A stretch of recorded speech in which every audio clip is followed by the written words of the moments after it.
নমস্কার। ঠাকুর মা স্বামীজি আর আমার গুরু মহারাজের চরণে প্রণাম নিবেদন করে শুরু করছি আজকের পাঠ।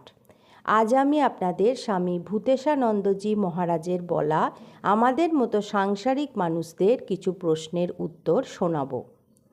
প্রশ্ন: জপ ধ্যান করাকে সাধনা বলে কি মহারাজ? মহারাজের উত্তর: হ্যাঁ, তা বলতে পারো। জপ ধ্যান এও সাধনা, আবার সত্যকে ধরে থাকলে তাও সাধনা। কাউকে বঞ্চনা না করাও সাধনা, ইন্দ্রিয় নিয়ন্ত্রণও সাধনা, বিলাস বর্জন করাও সাধনা, ভগবানকে ভক্তি করাও সাধনা। প্রশ্ন: সাধনার প্রয়োজনীয়তা কি মহারাজ? মহারাজের উত্তর: সাধনা অর্থাৎ অভ্যাস। কোনো আদর্শকে প্রাপ্ত করার চেষ্টাই হলো সাধনা। কেউ সঙ্গীতবিদ্যা অভ্যাস করে সঙ্গীতজ্ঞ হয়, কেউ দৈহিক ব্যায়াম করে দৈহিক দিক দিয়ে বলবান হয়। তেমনি ভগবানের জন্য সাধনা করলে ভগবান লাভ হয়। সমস্ত সাধনার মধ্যে ঈশ্বর লাভ করবার সাধনাই শ্রেষ্ঠ সাধনা।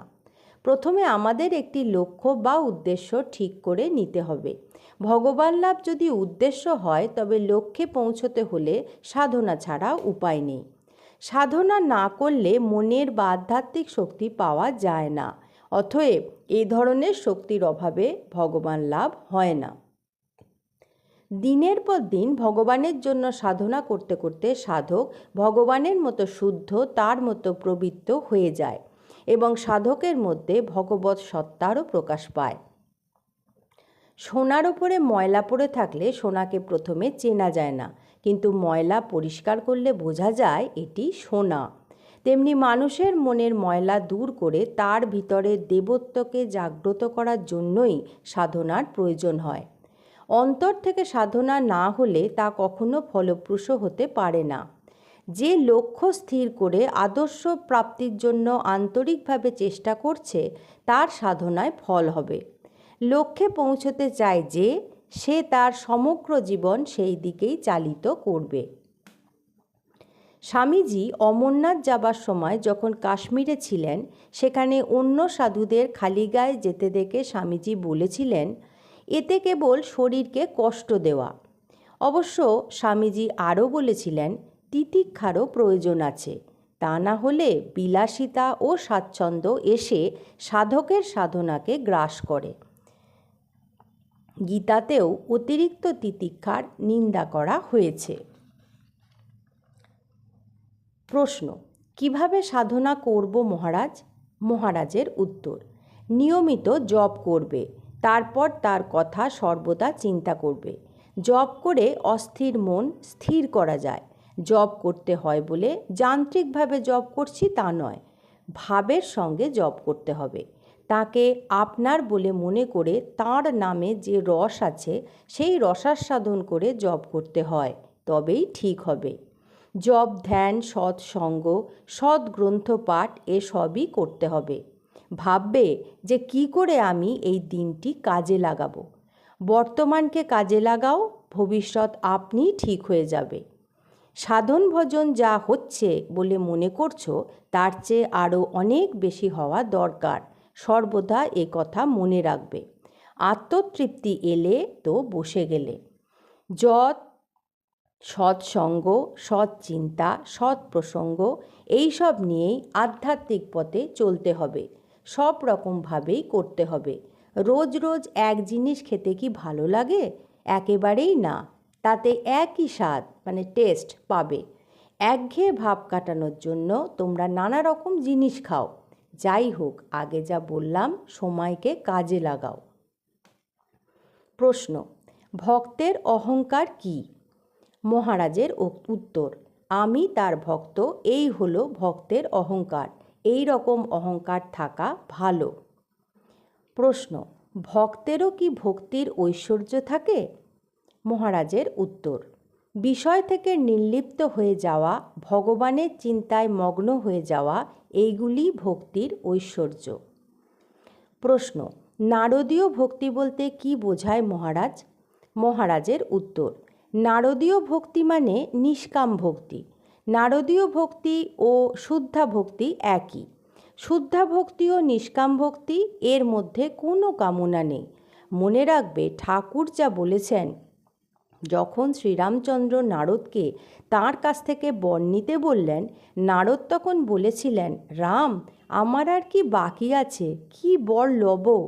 তবে যদি একান্তই বর দিবে, এই বর দাও যেন তোমার পাদপদ্মে শুদ্ধা ভক্তি থাকে, আর যেন তোমার ভুবন মোহিনী মায়ায় মুগ্ধ না হই। প্রশ্ন, এক ভক্তি বলতে কি বোঝায় মহারাজ? মহারাজের উত্তর, এক ভক্তি মানে একের প্রতি ভক্তি, মনটা একমুখী। যার একমাত্র ভগবানের দিকেই মন থাকে সে অসাধারণ ব্যক্তি। সাধারণ মানুষদের মন নানা দিকে যায়, একবার ভগবানে গেলে 10 বার বিষয় চিন্তায় যায়। ভগবানের চিন্তা গাঢ় করতে দেয় না। প্রশ্ন, কি করলে ভক্তি হবে মহারাজ? মহারাজের উত্তর, ভক্তি করতে করতে ভক্তি হবে। ভক্তদের সঙ্গ করবে, জীবনকে পবিত্র রাখবে, ভগবানের নামগান করবে, তবেই ভগবানকে লাভ করতে পারবে। তার কাছে প্রার্থনা করবে, মনের সঙ্গে সংগ্রাম করবে, তাহলে ভগবানের প্রতি মন অবিচল থাকবে। প্রশ্ন, উর্জিতা ভক্তি কি মহারাজ? মহারাজের উত্তর, উর্জিতা ভক্তি হল প্রবল ভক্তি। উর্জিতা ভক্তিতে ভক্ত আনন্দে হাসে, কাঁদে, নাচে, গায়। শ্রীরামকৃষ্ণ অধ্যাত্ম রামায়ণ থেকে এই উর্জিতা ভক্তি ভালোবাসা সম্বন্ধে বলেছেন। অধ্যাত্মে আছে, লক্ষ্মণ রামকে জিজ্ঞাসা করলেন, রাম, তুমি কতভাবে কত রূপে থাকো, কী রূপে তোমায় চিনতে পারবো? রাম বললেন, ভাই, একটা কথা জেনে রাখো, যেখানে উর্জিতা ভক্তি সেখানে নিশ্চয়ই আমি আছি। উর্জিতা ভক্তিতে হাসে, কাঁদে, নাচে, গায়। যদি কারো এইরূপ ভক্তি হয়, নিশ্চয় যেন ঈশ্বর সেখানে স্বয়ং বর্তমান। প্রশ্ন, ভগবানকে সবচেয়ে প্রিয় বস্তুর মতো ভালোবাসতে পারলেই কি বিচার পর্ব শেষ? মহারাজের উত্তর, না, এটি শেষ নয়, বরং বলা যেতে পারে আরম্ভ। এইভাবে ধীরে ধীরে সেই ভক্ত ভগবৎ স্বরূপেতে রূপান্তরিত হয়। প্রশ্ন, ভগবান লাভ কথাটির তাৎপর্য কি মহারাজ? মহারাজের উত্তর, ভগবানের স্বরূপকে জানা এবং তার সঙ্গে ঘনিষ্ঠ সম্বন্ধ অনুভব করা এবং ধীরে ধীরে তার ভাবেতে রূপান্তরিত হওয়া। প্রশ্ন, ভগবানকে জানার অর্থ কি মহারাজ? মহারাজের উত্তর, জানা বলতে তার স্বরূপ সম্বন্ধে দৃঢ় ধারণা করা। তাকে সর্বদা স্থির চিত্তে চিন্তা করো আর চেষ্টা করো যাতে তার গুণগুলি ধীরে ধীরে আমাদের মধ্যে প্রতিভাত হয়। তাকে জানা মানে তাকে আত্মীয় রূপে জানা। তিনি আমাদের প্রিয় স্নেহময় পিতা, স্নেহময়ী মাতা, এইভাবে। প্রশ্ন, সংসার থেকে সংসার করে ভগবানকে কিভাবে ডাকবো মহারাজ? মহারাজের উত্তর, শ্রীরামকৃষ্ণ কথামৃত বইটি পড়ো, তাতে উত্তর পাবে। ভগবানকে এক হাতে ধরে থাকো আর এক হাতে সংসার করে যাও। আজ এই পর্যন্তই। পরবর্তী পর্বে আমি আপনাদের এই রকম কিছু প্রশ্ন উত্তর নিয়ে হাজির হব। ঠাকুর মা স্বামীজির কাছে প্রার্থনা করি আপনারা সকলে ভালো থাকুন, সুস্থ থাকুন। নমস্কার।